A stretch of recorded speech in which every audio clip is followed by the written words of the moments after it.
Alrighty, hello everybody. Today we have a special review. We have the Trappist, or not Trappist, but monk monastery brewed St Bernadus, St Bernardus or Bernadus ABT 12, Abbot 12. It's a Belgian Abbey beer, and supposedly it's very similar to some Trappist ales, so I'm very excited to try this. I've really enjoyed all the Trappist ales I've ever had. They're honestly my favorite, some of my favorite beers, if not my favorite beers. I've had the Prior 8, which I believe is a St Bernadus ale. I can't remember if I've had any other Trappists, but yeah, I really do love Belgian beer, so I'm very excited for this one. I've heard this one compared to the West Velteren beer. It's the Trappist ale that comes in the bottles with no label, the labelless bottles. And a lot of people say that beer is really good, the West Velteren. And so, yeah, I've heard this one's been compared to that one. So let's pour this one out and see how it tastes. St Bernadus, Abbot 12. It is 10%. And I believe it is brewed with only water, yeast, and hops and malt. So, and that's personally how I like my beers. I like my beers only with those. I know a lot of the craft beers being made have lots of things added, like they'll add chocolate to stouts, or you have the wheat beers that have citrus added to them. And they taste pretty good, but really, for me, nothing beats a German purity law brewed beer with only the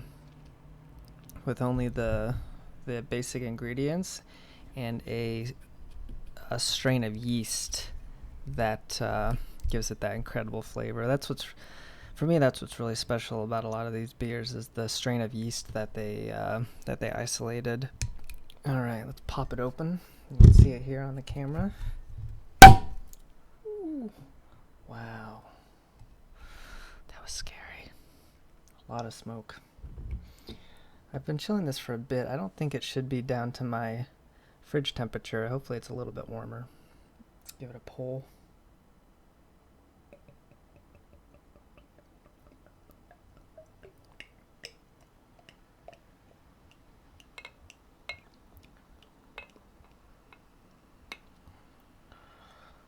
Okay. Oh, wow. Well, that pours quite nicely. And there you have it. It's not very bright outside. It's kind of dusk, nearly dusk, but you can see it is quite dark. If I hold it up to the light, it's a very, very dark brown. So you can see a little bit of light shine through towards the bottom of the glass. So yeah, very dark beer. Nice frothy head. Does appear to be holding onto the scent. Yeah, kind of that unmistakable Belgian Trappist odor. It's really hard to describe, but yeah, it's that Trappist odor. Some people call it dark fruits or roasted malts. But for me, it's really hard to put a word to it other than Belgian ale and a particular strain of yeast. It smells very complex, very delicious. Let's dive in.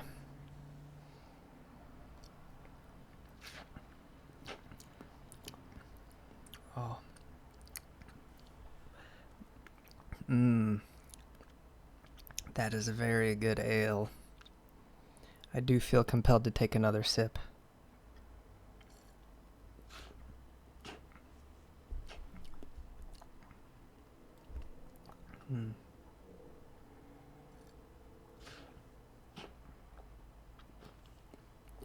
Forgive my slushing.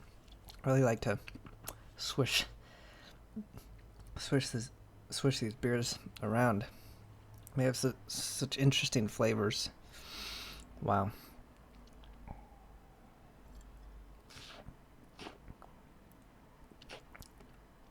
That's very good. It's hard to compare this to anything. It tastes so different than any other beer.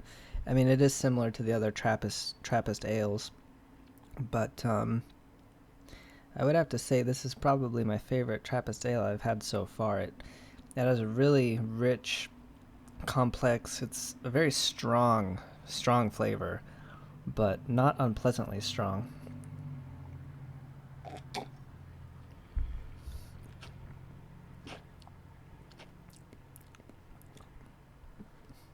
Wow, that is really good.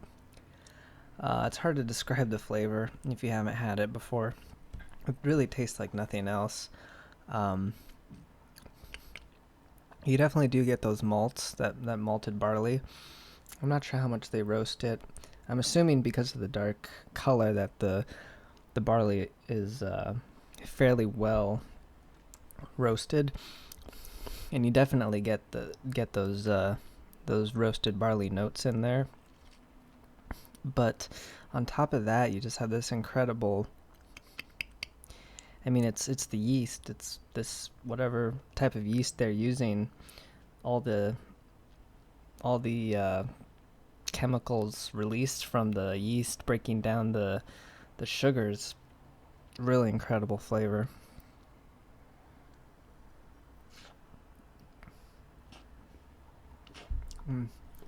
Yeah, that's an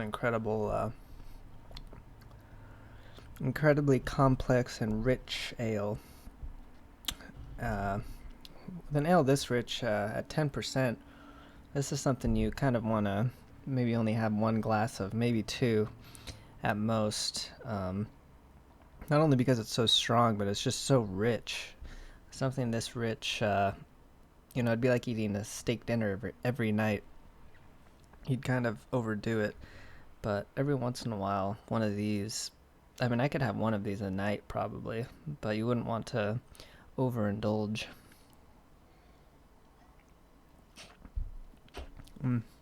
Okay, well, I think I'm just going to sit back and enjoy this. I did purchase the big bottle, and I wish I could